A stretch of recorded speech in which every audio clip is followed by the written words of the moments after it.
Taste the Daily. Chennai வேளச்சேரியில் 7 மாத குழந்தையை தெருநாய் கடித்து குதறியுள்ள சம்பவம் அதிர்ச்சியை ஏற்படுத்தியுள்ளது. வேளச்சேரி பார்க் அவென்யூ முதல் தெருவில் 7 மாத குழந்தை மற்றும் 7 வயது சிறுவன் ஆகியோரை தெருநாய்கள் கடித்து குதறியுள்ளது. இதில் படுகாயமடைந்த இருவரும் மருத்துவமனையில் அனுமதிக்கப்பட்டனர்.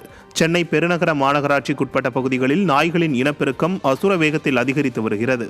இதனை கட்டுப்படுத்த சென்னை மாநகராட்சி நிர்வாகம் எவ்வித நடவடிக்கையும் எடுக்கவில்லை என்பது பொதுமக்களின் குற்றச்சாட்டாக உள்ளது.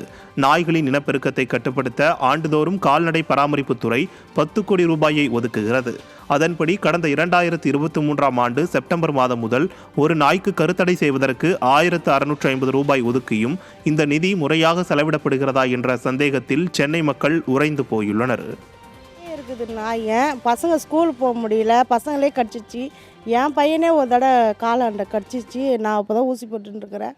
எங்களாலேயும் காலையில் நடக்க முடியல, சாயந்தரம் பொழுது போனால் வர முடியல, வண்டியில் போனாலும் துரத்துது. ஆனால் நாய்ங்க நிறையா இருக்குது. இந்த வைகுண்டபுரத்தில் நாய்ங்க நிறையா இருக்குது. அது உங்களால் முடிஞ்சது மாநகராட்சி என்ற சொல்லி இதை கொஞ்சம் கட்டுப்படுத்தினா நல்லாயிருக்கும். ஆனால் நாய்ங்க ரொம்ப தொல்லைப்படுது, ஓடி தரத்திட்டு வருது. ஆனால் நடந்து போகிறதுக்கே கஷ்டம், பயமாக இருக்குது. அதனால் இது கொஞ்சம் ஏதாவது நடவடிக்கை எடுத்தால் நல்லா இருக்கும். ஏன்னா நைட்டெல்லாம் சுத்தமாக நடக்க முடியல, இதுவாக இருக்குது. தெரு நாய்ங்களோட தொல்லை ரொம்ப அதிகமாக இருக்குது. இது இன்றைக்கி கூட காலையில் ஒரு நியூஸ் ஒன்று கேள்விப்பட்டோம்.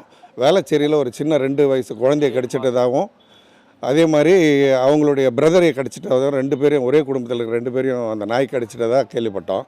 எல்லா தெருவிலையும் தெருநாய்ங்களோட தொல்லை அதிகமாகி போச்சு. இது ஒரு வகையில் பார்த்திங்கன்னா அந்த தெருநாய் இருக்கிறது நல்லதுன்னு நாங்கள் நினைக்கிறோம்.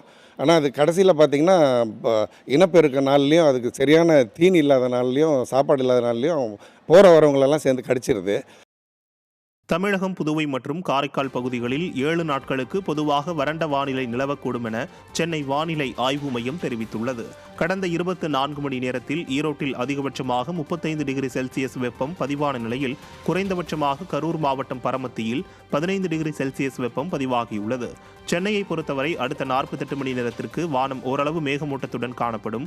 மேலும் காலை வேளையில் பொதுவாக லேசான பனிமூட்டம் காணப்படும் எனவும், அதிகபட்ச வெப்பநிலை 32 டிகிரி செல்சியஸை ஒட்டியும் குறைந்தபட்ச வெப்பநிலை 23 டிகிரி செல்சியஸை ஒட்டியும் இருக்கக்கூடும் எனவும் தெரிவிக்கப்பட்டுள்ளது.